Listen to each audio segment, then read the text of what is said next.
Welcome to the Aquarian Shaman broadcast. I'm Star Wolf, your shamanic host, and I'm here to teach you how to transform yourself and transform the world. Twice a month, we'll be exploring how to develop shamanic psycho-spiritual practices to support transformation while expanding your energy field in a way that can also support others. Each episode offers dynamic experiential guidance and teachings on how to safely enter a natural altered state of consciousness using the sacred breath. Additionally, we will discuss the importance of integration and grounding this medicine into your everyday life. Stay tuned. We're about to create authentic, embodied change that will surely grow corn for the future generations. Welcome, everybody. And we're smudging a little bit here. And if you're new to smudging and you're coming in, this is legal. So this is some sage, and in many places around the world, people burn herbs of different kinds as medicine, and that it brings a special spirit to us, if you will, that there's a spirit in the plants.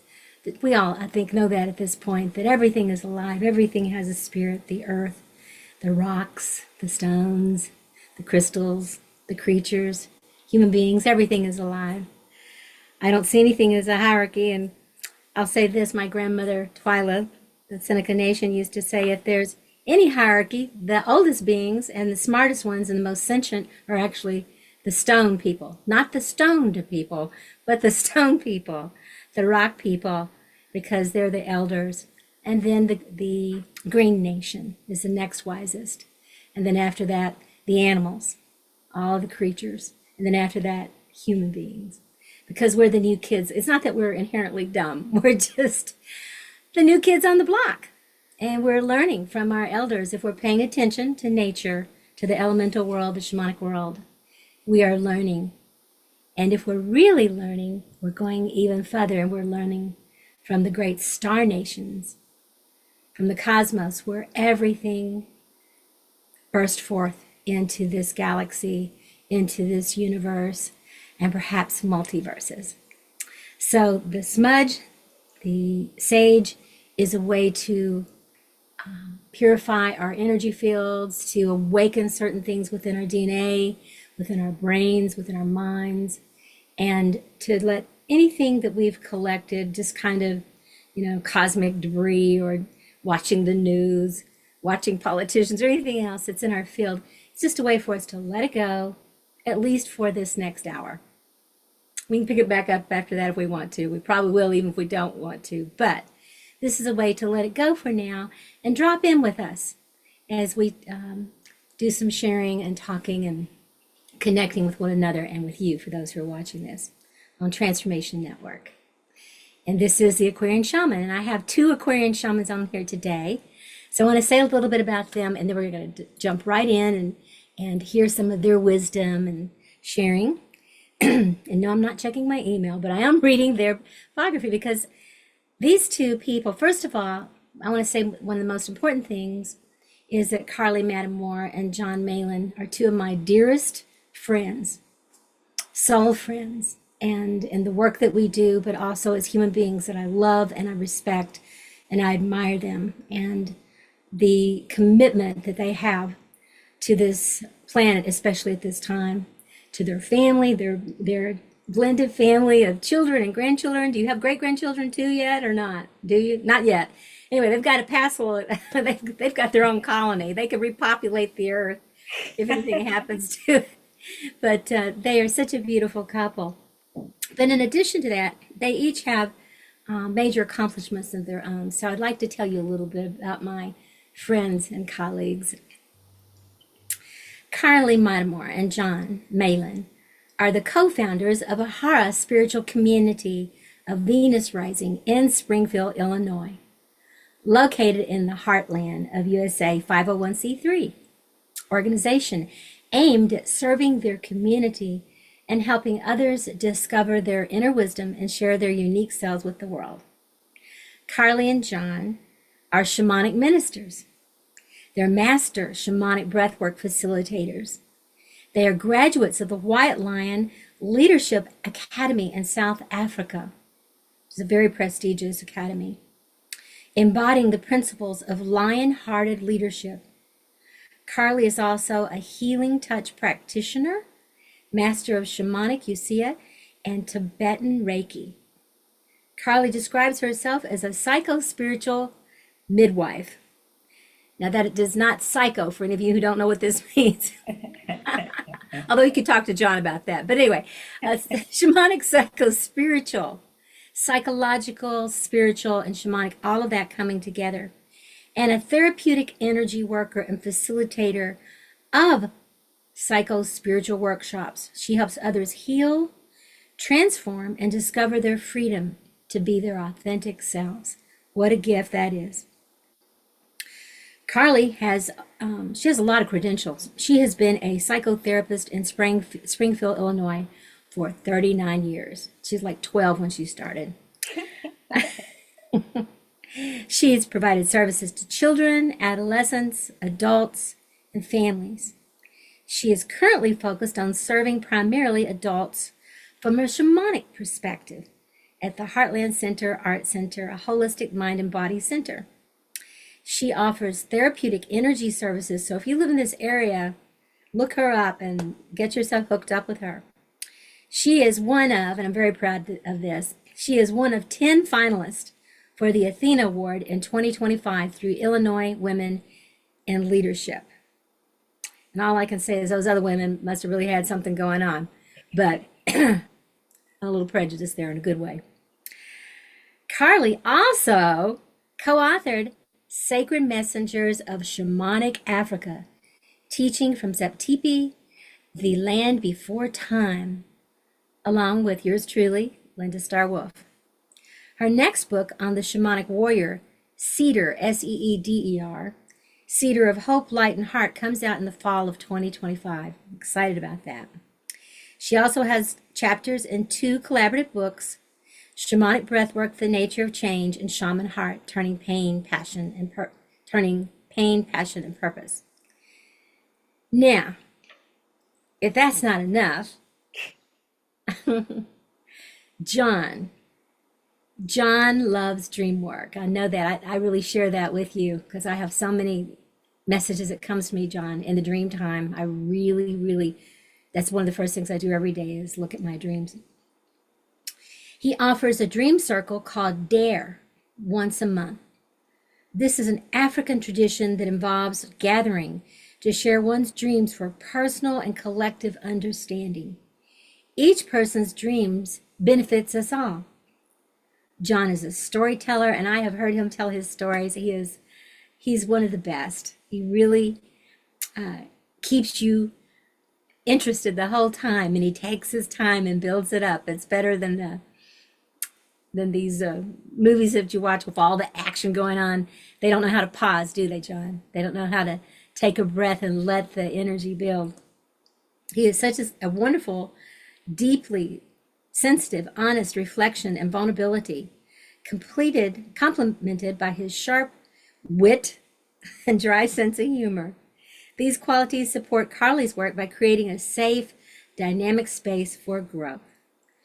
Carley and John have both been offering the Shamanic Healing Initiatory Process, SHIP, Shamanic Healing Initiatory Process, for 13 years, since the fall of 1212, and they have built a thriving community of people who've gone through their programs in Illinois and the surrounding area. In 2007, they launched their signature program, the Shamanic Warriorship Path. It introduces new paradigm warrior energy for our times. Carley also created and co-facilitates the Global Shamanic Multidimensional Mystery School of Judith Corvin Blackburn, who's my neighbor. I can look out the window and see her house, and offers training in Shamanic Usia and Tibetan Reiki. Carley and her husband are spiritual explorers. Who could argue with that? And they co-facilitate journeys to sacred sites around the world, including Africa along the 31st meridian. These journeys aim to foster both personal and collective transformation in our world. And last but certainly not least, John and Carley are the parents of 5 strong and independent daughters in a blended family and the grandparents of 9 wonderful grandchildren. Carley, John, and their cat, Couscous, enjoy activities with gardening, spending time in nature, eating and cooking wholesome meals, traveling, and connecting with people and land worldwide. And what I would say is their biggest credential to me is their beautiful hearts and spirits, and that they bring love and magic and wisdom and decency into everything that they do. So thank you so much for being here today. I love you all, and I'm so grateful that we have this time together and that some people get to meet you, maybe in your area, but all around the world, and will be interested in all your incredible offerings that you're bringing to the world, especially now. And you've been doing it, you've both been dedicated for a long time, but especially now. So I'll let you guys and Gaia decide who wants to answer something, and kind of signal each other or whatever you want to do, or just let it flow. Sometime I might point or just say, Carley or John or whatever. But I guess the first place I'd like to start with I'd like to say how we connected, how you connected with Venus Rising and with shamanic breath work, and of course with Brad, or however you want to. But, John, maybe since you came first, maybe that would be, if you could just take a couple of minutes to say how you first found this work and got interested in it, and what was happening for you at that time. Because usually there's something going on for people when they find people that say, I'm just going to sign up for the shamanic work. It's usually not that way. It's usually their butts falling off in some way, and they're like, okay, or getting ready to. So with that, maybe you can say what drew you, and then Carley can say, give her rendition, see if it lines up. All right, sure. I found my way to this completely unconsciously. A very good friend of mine had gone to Egypt and met Brad and Starwolf on the trip, and came back and told me there was going to be a men's group in Kansas City, and he thought it'd be cool and we should go. And I said, yeah, right off the bat. And it was a couple of months ahead, and about every 15 minutes I changed my mind about going or not going. And finally, I overheard Dennis talk to his wife and say, well, I have to go. John's going. And so then I had to go. And that first breath work fundamentally changed my life. It doesn't always work that way, but it did that for me. And how it changed my life was that it gave me reason to believe that I could change, that I could actually change. I had given up. I had been Mm. trying to change since grade school. I have memories of sitting in grade school thinking I could just change. And so it's been a lifelong thing. And I had given up, and I was abusing alcohol, and I was chronically depressed, and I was emotionally unavailable, and you guys all know what that's all about. And in that first breath work, uh, it was magical. I saw my father, who had died when I was 3. I got a Mm. message from him that he had not meant to leave us, that had never really been explained to me. And it was just incredibly powerful and beautiful. And there were 4 more sessions that we went through. I had big breakthroughs in all of them. I didn't have another full-blown lucid dream like that first one, but I'm yet to have any kind of a breath work at all. It doesn't have a powerful message for me. Um, and as I will, I spent the first couple of years trying to figure out how to do this on my own, so I wouldn't have to, be involved with other people. And that didn't work. And so I started going to Venus Rising, and I began going pretty regularly whenever there was the opportunity. And the change deepened, and the change broadened, and really, I'm here now, because of that first breath work, because it did give me the awareness that I can change. And I'm Mm, still working on myself. I'll still be working on myself when I die. If I die at 250, I'll still be working on myself mm. because that's how it is. That's how it works. Thank you for that humility, John, and for speaking into that about this. That really touches Ship in the spiral path. About that, we're always, as Jean Houston used to say, and Jackie Small used to say to me, we're always aborning, Mm. and we're always birthing something. I'm going to hop over to Carley, and we'll come back to you. But Carley, so can you follow up a little bit with that about your connecting and coming into? You were already. What were you doing already? And then, I was already working, as a psychotherapist, working with children and families. And I have a lot of friends who are spiritual in nature, but I really had only gone so far. I had a lot of trauma, that I carried. I grew up in a family where it was pretty well given that you pick yourself up by your bootstraps and you just tuck it all away. So I could hold a pretty darn big container, the oldest of six kids, and actually several really big traumas of loss that I was carrying at this time when I was with John. And but a thriving life. I thought at the time that all was good, even though it was all compartmentalized, and I was dealing with a great deal of over control to make sure everybody was safe, including, of course, most importantly, me. And John comes home after this workshop, and he's ranting and raving, not ranting and raving, but he's just so excited. And we have two different memories because that's the nature of memories. For me, I'm sitting at the front porch and he is telling me about this stuff. And he gets this gleam in his eye and he says, Carley, I can see you and I doing this work together. And I'm like, who is this man? He's a computer guy.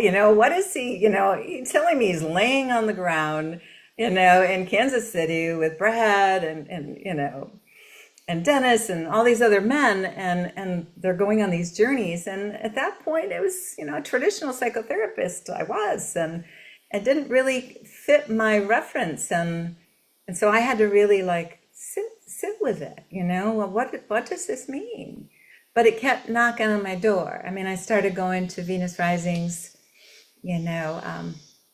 Wise Wolf Councils. In fact, those initial ones, I went to every single one of them, and first started out just attending. And then because of the work how I was growing, I began to have my own experiences of change, dynamic change. I began to, really see how important it was for me to excavate the areas of my life where I held trauma. And so I first showed up for SHIP. John came home and said, hey, they're doing a month long.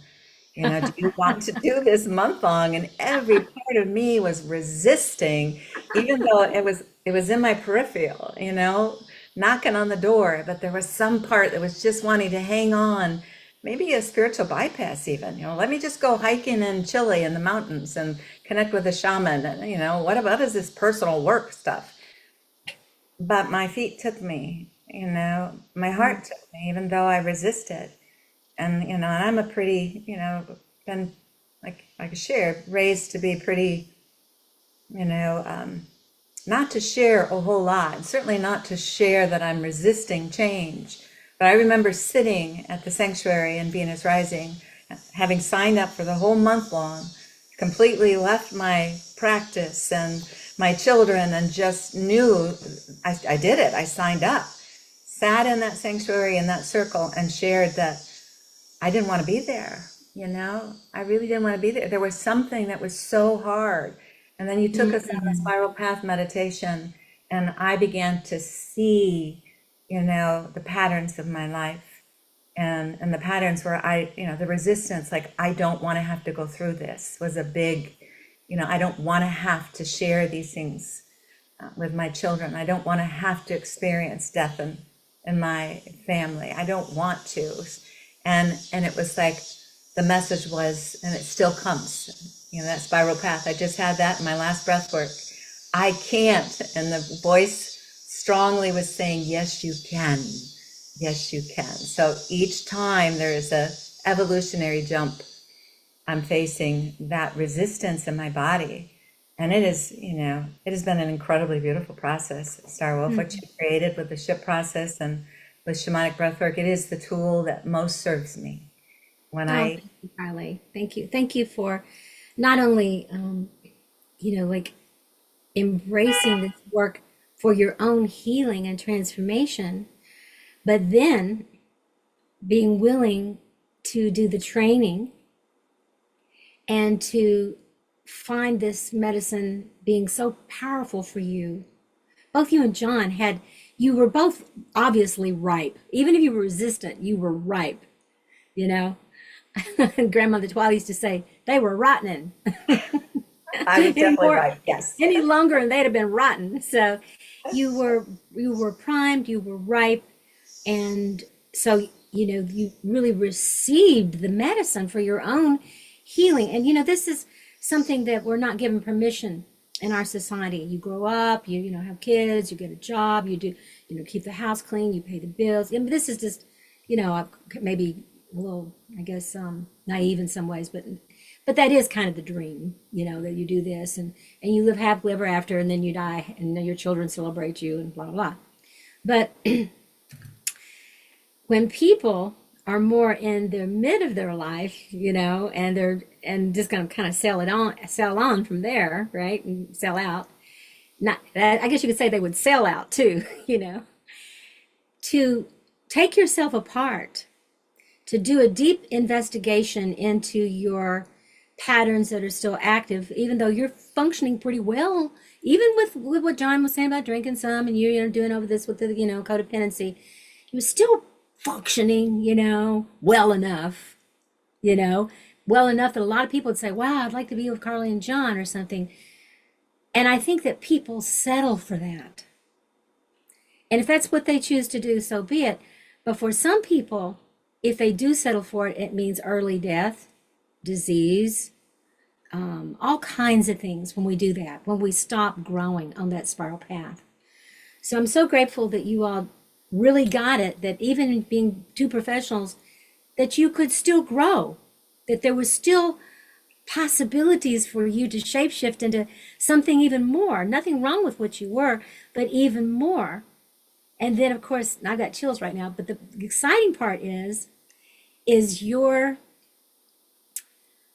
willingness to not only do this for yourself and to be that example for your family, but then to go and create your own Venus rising Aahara community, congregation, and to be teaching all these years. Would you say a little bit about this? I'm going to start again back with you, Carly, and then we'll pop back up to John. But would you say something about how that, just a short piece about how it originated and what it is that you bring to your community and what you've been bringing and for how long? After completing that ship process, that whole month, I was cracked wide open, and in such a way that for me to be able to realize the incredible magic and mystery of the universe, it allowed me to connect in ways and understand this interconnected world that we live in, to develop a relationship with the ancient stone people and the standing tall ones. And just all of nature began to really speak. And, and that resonance was so strong and the healing was so deep. It was magical the way the healing, everything unfolded, and it had such meaning and purpose that you couldn't deny it. You understood that everything is sacred. I understood that everything was sacred, and a whole world opened up of possibilities. Exponential, totally exponential growth. And, with that comes freedom, freedom to totally be myself and to trust myself and to learn to love myself in ways that I had never been able to do before. So in graduating, it was like there was an alignment that said, even though this is not something my community is even, maybe even, I don't know that I would say ready for, but it would be a shock that here this traditional psychotherapist is starting a congregation and doing shamanic breathwork in the heartland of Springfield, Illinois. I mean, it was like stepping out on a limb, you know. I was ready Yes. to just jump in. It was like breaking tradition. And I came home from that and I said, John, we're starting a congregation of Venus Rising. See what you started, Like, John? what? Just like that, you know, that summer after I finished, that was in 2011, you know, we started a congregation. We began starting to do shamanic breathwork. And I was green. I mean, I was totally green, you know, but it grew, you know, and soon within a year we were doing ship because you and Brad came to do a workshop here and you're like, you guys should start doing ship. And we're like, what? You know, and the next thing you know, we started. I'm going to close this. The doggy is barking.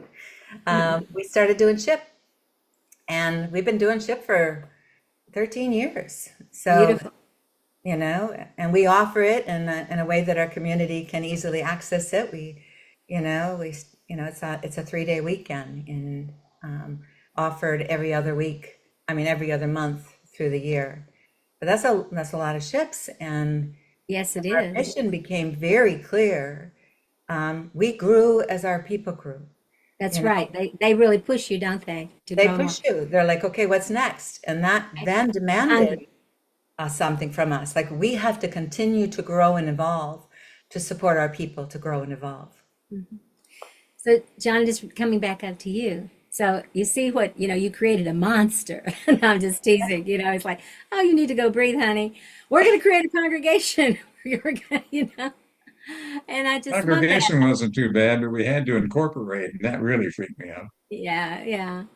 And then with that, you all have been doing this dance with one another of how to teach together, how to grow together, going through deaths and rebirths, as we all do in our relationships and different things.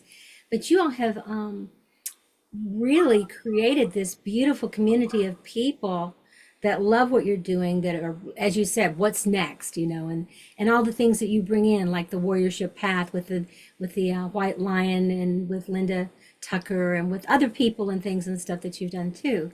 Your trips and that you take people on to different sacred places. I loved going to Africa with you all. That's one of my fondest remembered memories, is going to be with you all and Linda Tucker and being with the White Lines. That's just right up there with Egypt. I mean, there's kind of like, those two are probably the two most powerful places that I've been. And we go to Egypt quite often, but I'd like to make it back to Africa again at some point with you guys, and to the White Lions again, because that was being out at night under the stars with a full moon, when those two white lions walked out of the forest, out of the jungle, and came out and laid down in front of the Jeep. And then one of them stood up and started going, "Whoo, whoo, whoo," like he was going to throw up or something. And then he went, "Wah," and let this roar so big that my whole body just started vibrating because of the sound. I had no idea that something like that could happen from the roar of a lion that was free. So the places that you take people, not only your community there, but also your journeys and travels and various things, are also inspiring people, and giving people the opportunity to break through out of the box and to look for a bigger sacred purpose. And both of you have continued to evolve your sacred purpose with your relationship, with your lives, with your children. You involve them in going to places and doing things, your grandchildren, and your mission. And that in itself inspires others who go like, oh, I couldn't ever do that, And just like, John, will you tell us a little bit about your dare dream a little bit Sorry, more? Because the the dream dare work. to dream, yes, your dream work. Yeah. I met a guy named Jeremy Taylor at a workshop in California. And he's an extraordinary man, and he had been doing uh, dream work. He's a Jungian psychologist, and he had been doing dream work for decades, written several books. And my mind was blown by the way that he could take a dream that I had and get inside of it and point out to me the things that my ego was not wanting me to see from the dream. And and it really enchanted me, and it made me want to just do as much of that as I could. So I worked with him. He had something called the Marin County uh, Dreamwork Association, I think is what it was, and he offered uh, certification for people who went through the program, and so I did that, and it has been one of the great blessings of my life, really. And it melds beautifully with breath Yes. work, right? Because the breath work itself is amazing and magical, and all kind of stuff happens, but it's in the processing after the breath work Right. that we can help people see the things their egos are still trying to hide from them. And it's not that the ego is bad. The ego is doing its job, and it does it really well, or else we'd be extinct.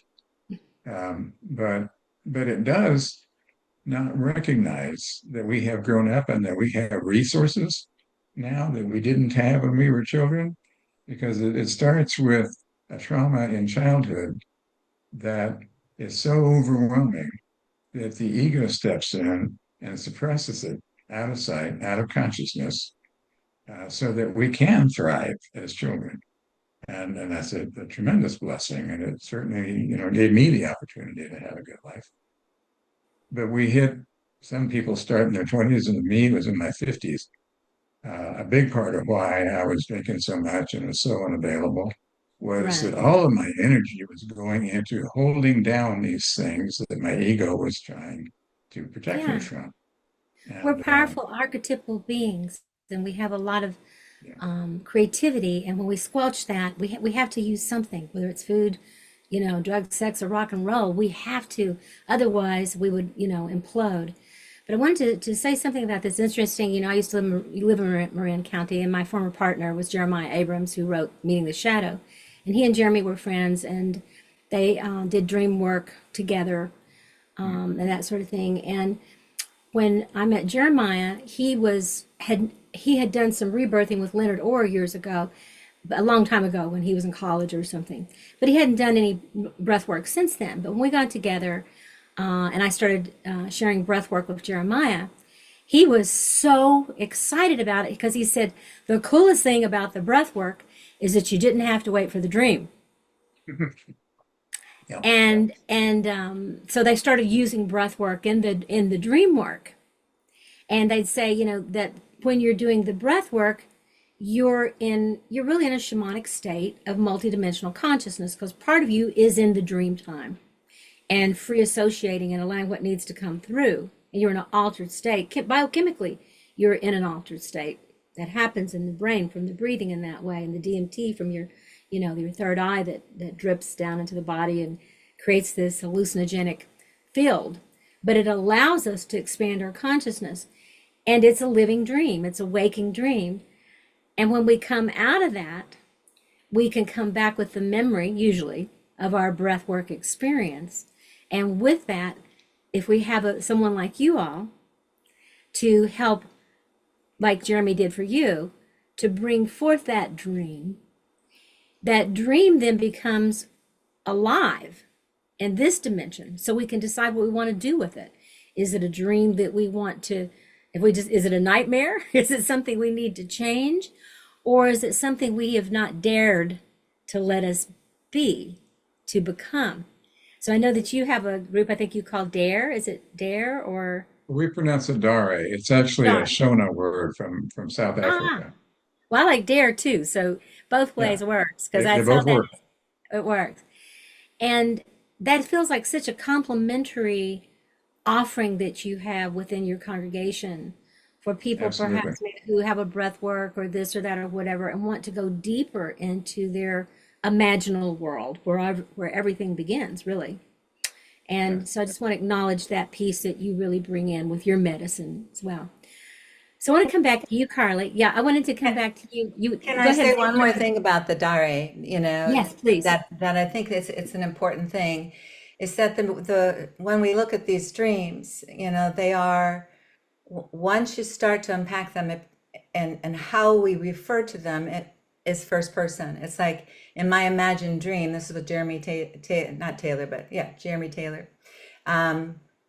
If this dream was my dream, it keeps Right. it very much in the first person, but the dream then becomes not just personal, like when there's a insight that comes through people sharing their own take on it, it's personal, but it also is the group. It becomes informing the whole group. It becomes a group stream, and it always is a collective dream. It Mm-hmm. really gives us the information we need to help us navigate the times we are in. So right now, we are getting so many dreams that are these big dreams for how to navigate the challenges that we are in right now with what's going on in the US and on the planet. Powerful way, almost like a script of how to do it.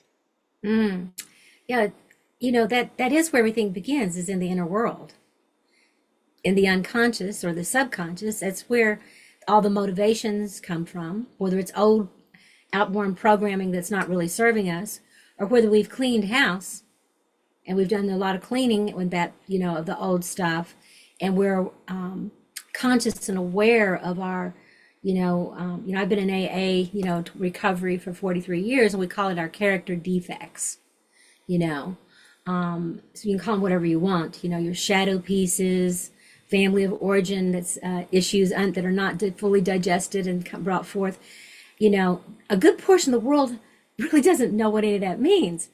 They don't know what shadow is. They don't understand what family of origin is. Like, well, my parents, I forgave them a long time ago, or, oh, I don't really care. I left them. I never really saw them again. Or, well, they just, and people don't really realize that every age that we've ever been, every experience we've ever had, we are like the Akashic records. It's a We've good way got to it, and every cell of our trillion cell of our bodies have that memory. And if we don't make it conscious, it will come out in a shadow way that will harm us and unconsciously harm those that we love most, as well as others that we don't. And that doing your inner work is not selfish, it's not narcissistic, it's not like a yuppie thing. It is the only thing that I can see that is going to help us evolve our consciousness. I love smudging, I love meditating, I love, reading all the things. But unless I do the nitty-gritty work of getting to know thyself and then making the honest effort to make the change in front of other people that love me and are not judging me, but they're holding me accountable. If that doesn't happen, we don't change. And if we don't change, we can see what's happening, here in what I call the ununited states and around the world. And so, again, the work you're doing is so valuable. And I don't want to miss the opportunity while we're talking to do two things over the next 15 minutes. One is to hear about your future offerings, and also anything if you want to say anything else about your trips to Africa, or, your alliance with the White Lions, if there's anything around that. So I'm going to let you talk about what's most important to you, Carley, that people know about you or John or your organization, your community, your work, or your travels. What would you want people to know most? And I know there's a lot. You guys do so much. It's hard to pick, like picking your favorite kid or something. You can't, you know. Yeah, there is an awful lot, but I do want to speak into the program that we created, which is the Shamanic Warriorship Path. And that was developed like most things. When you go through a crisis and you meet with some obstacle, there's a rupture, in that moment where there's an opening, and in that opening, I refer to it as a download. Many people understand that it's like when something drops in. I got a message like you need to start your own program related to the warrior, and it needs to be a shamanic warriorship program. So it was seeded, and I knew that it started with the lions, and we initially brought in, of course, the White Lion, because the White Lions and all of our training through the White Lion Leadership Academy was understanding the significance of the lion as the time we are in. We're in the time of Leo, and that this is huge for us to connect with this energy. But my passion then, it began to evolve. So it started with the lion, and then we had the dragon, and then we had the eagle, and those were the three. And then all of a sudden, I'm finding out that the Shambhala warrior is, which it's dear to my heart. I'm like, I love what the whole concept is that the world would be seeded with a new kind of warrior energy during the 20th and 21st centuries. And when John said, why don't you get the book and see what it has to say? And I open up the book, and it has these three archetypes in addition to the tiger. So we brought in these four animals to be the core ones. And it's really connecting with and transforming the warrior energy inside of us, which is the energy that has been traumatized throughout eons and eons, and continues to re-traumatize. And we really have to bring it to a higher octave of understanding here, a higher perspective, love and compassion, yes, but understanding that bigger purpose and really transforming our own shadows so we create an energy field that can hold the container and let others find themselves. So a lot of that has inspired our work, and it keeps on growing like a medicine wheel to bring in more of these animals who are really co-creating with us. It's understanding that they're mirroring for us an energy that we are developing within us to be more in right relationship, understanding that we have to first individuate before we can really truly understand what it means to be interdependent. And so that program is dear to my heart, and it's growing and evolving. And each time we do it, I'm like, it feels like such a blessing. We just finished with beaver medicine, and it was unbelievable, the message that came through in our connection to beaver. So that is dear to my heart. SHIP is the foundation. We will continue to really, this is a necessary piece, even with the warrior initiations. Having that background and that solid awareness is really like instrumental in being able to understand what it means to really access your inner warrior energy. So, and I love our trips to connect to these sacred sites. I know we only have a little bit of time, but Africa calls me primarily. I mean, it is in my blood. It is in my DNA. I am called to this, and this understanding that here in Africa lies our origins. And the more that we connect with these sacred sites and these energies along the 31st meridian, which is the energetic spine, the backbone of our whole world, we begin to understand that as we, do ceremonies or bring in understanding and connection with this land, we begin to also affect the whole world. And just like when we work on ourselves, we affect the whole world. It's like a grain of sand or a grain of rice. Each little bit changes the world. So we're committed to supporting people and finding themselves and bringing their unique selves to the world. And that is the most glorious thing, as you know, because I learned it from you, Starwolf, that you supported me and held me in such a place and believed in me, to let me, step into my own power and my purpose, and to let me find that, and I do this for others. Thank you, Carley. And you guys, I mean, part of why I want you to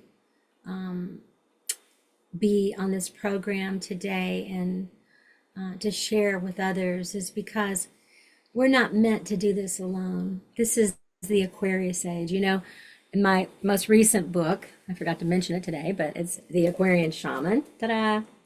And you guys are in here. You're in here with some other people. And it's going to take quite a few of us. It's going to take a quantum level, if you will, to tip that, okay, to do a tipping point. It doesn't even have to be the majority. We've heard the 100th monkey theory and that sort of thing, where they were, washing the vegetables. The monkeys were, a couple of them on one little island, and the ship would come and throw them stuff, and they would take them out of the water, and they'd have sand on them, and a couple of them started washing it to get the sand off. And that after a period of time on all the islands where they were going to throw these bananas or whatever it was to these creatures that were far apart from each other, they all on one day that they said they can't, that they call it the 100th monkey, washed its banana or apple or whatever, that every monkey on every island in that area, without having any contact with one another on the separate islands, walked down to the beach, gathered their vegetables or fruits, and washed them all. So there's a zeitgeist, there's an energy that happens when we change. It's a butterfly effect, and right now when we can feel kind of hopeless sometimes when we see the atrocities happening here in the United States and around the world, there's always been horrible things. And there's some pretty horrible things going on right now, but there always has been. There's always been that, that energy of the light and the dark and those energies pushing together. And yet those shadows and that darkness gives us the opportunity to rise to greatness. It was pain and suffering for all of us. For me, it was me with my alcoholism when I was a teenager. For all of us, it takes something. I think a lot of us are sensitive. But child and baby isn't sensitive. Human beings are sensitive. We don't want to be, but there's a sensitivity. And sometimes that sensitivity says that we need to mask it or shut it down or, grow up, do something. And when we go to that place, we start repressing everything. And then the time comes for like you all, like me, like everybody maybe who might even watch this, where you just feel like you can't do it anymore and you can't. It's called, in AA, they call it hitting bottom. In the shamanic world, we call it the death of the old psyche and the rebirth of the new. And yet out of that, it's a very Jungian sort of concept as well. But out of that, there is a new growth and there is a new king or a new queen or a new archetype. And then you become verdant, Carley and John. There's a way that you not only create something wonderful, but it has a life of its own and it keeps going and evolving. John, I wanted to come to you for just a moment to, because there was it's kind of like you did it and then you thought this would be maybe at some point just Carley's thing. And here you are, fully into your own dharma of planetary service at this point. And how do you see, Carley was saying her passion for Africa. How do you see for yourself? We've got about 5 minutes here for yourself, for Carley, for your organization. How do you see things unfolding for Aahara in the future? What would you like to see happen for your community? I have a pretty negative perception of how things are going to be over the next few years. And my dream is that Aahara sustains during that period and continues to bring the connection with the Creator that the sanity of the breathwork process makes possible, and can, I hope, help us continue to do the best we can with what we have, where we are. That's what I'd like to see. Yeah. Thank you, John. Thank you. Carley, your words, your last words. My last words here. Hope. Hope is something that I really hold dear, and we all need to have a lifeline to hang on to. And one of the things I see Aahara providing for folks is a lifeline and hope, and understanding that bigger picture and having community and connection and understanding how we move through change. It all makes sense. I think the more people we can touch in that way and but offer resources and connection, they will get through it, and they will hold space for others to get through it. And in that, we will continue to grow and offering a community that inspires, supports, and enhances people's lives. And that is happening, and I can see it evolving to greater depths right now, where we will band together, and that sense of hope will carry us through, because we know what's on the other side. We know what's through the darkness. You know, Carly and John, if we follow, you know, part of the teachings that come from Venus rising around Ship, one of the most important pieces that happens when we go through the shamanic healing initiatory process is that we're not only focused on getting off of the linear path or circular path and getting onto the spiral path, but that is the template for saying continue to grow, no matter how much healing you do now, and then you ride it out for a while and on that high, that we will continue, just like the trees drop their leaves every year, those kinds of things. But also, in addition to the family of origin issues and patterns and religions of origin and countries of all that, and shadows that we take that we can't see, that we open up to something bigger than our human selves, that we open up to a higher power or a greater power or whatever you want to call it, God, Goddess, all that is, great mystery, doesn't matter, Elvis, whatever feels like it's a bigger energy that we can put some faith in that can help us as human beings, and have that humility to ask for help, you know, and say, you know, whatever's there, you know, that's sometimes, please help, you know. I remember Grandmother Twyla said, I'm going to show you how to pray. And she stood up and she put her hands up, and I thought she was going to go, oh, great mystery. She went, help. And then she went, thank you. And then she held her heart and she went, help. Thank you. And then she touched the earth and said, help, thank you. And I had to, not laugh, but, and then she said, that's the most powerful prayer you will ever say. Help and thank you. And, you know, we're following in the footsteps of the people that have come before us, the breathwork people, the, you know, indigenous peoples, all those peoples around the world. And I know that you all know that very intimately.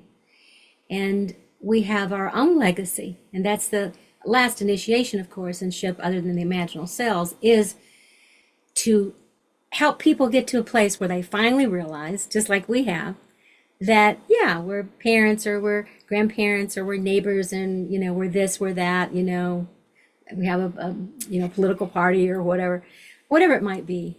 But ultimately, that there's a sacred purpose that only I can fulfill, it's mine. And there's only a sacred purpose that you guys can fulfill that's yours. It's not anybody else's. No one else. Grandmother Twice just said, you better get busy doing what you're doing because nobody else can do it but you. That's yours. No one else knows how to be you. And so I want to thank you both for being you. And as I said, everybody else is taken, but thank you for being you. And I'm so happy to have you here today. Makes me want to see you in person, hug you and squeeze you. And so we're at that time, we've got about a minute. So any last word? We can leave our, wow, thank you. Thank you for giving us this opportunity to share with the Transformation Network and with you and with all the people who, you know, may view this. You know, many blessings and much love to you all. Yeah. And maybe so. Yeah, and I'll go ahead and put out, people can get in touch with us if they want to. Yes. And it is our website is www.Aahara, which is AAHARA, spiritualcommunity.org. And you can also email us at aharaspiritualcommunity@gmail.com. And Aahara actually is a Sanskrit word which means to breathe, which is also a Hindu word for eating. So if you're on the breathe while internet, you're eating. find some great restaurants looking for Aahara. Well, thank you both so you much. at Aahara Spiritual Community. Aahara might take you to a restaurant. Thank you both so much. Keep doing what you're doing. I hope you guys keep breathing for a long time and that we keep breathing together and breathing the world. And right now, I'd like to say to all the politicians in the world, everybody, breathe. You know, seriously, breathe. Heal your family of origin patterns and your shadows. We'll forgive you. Please just breathe. Shamanic breath work for all the politicians. Mandatory, right? For the world, yes. So, okay, yeah. I love you all. I look forward to seeing you. This is Star Wolf, and you've been listening to the Experiential Aquarian Shaman broadcast. Transform yourself, transform the world. Join me every second and fourth Tuesday at 2 p.m. Pacific on Transformation Talk Radio to awaken your inner Aquarian shaman. Never miss an episode. Subscribe to my channel and connect with me on social media at Linda Star Wolf. For more information about my offerings and trainings, visit shamanicbreathwork.org. Thank you for taking this special time to journey with me.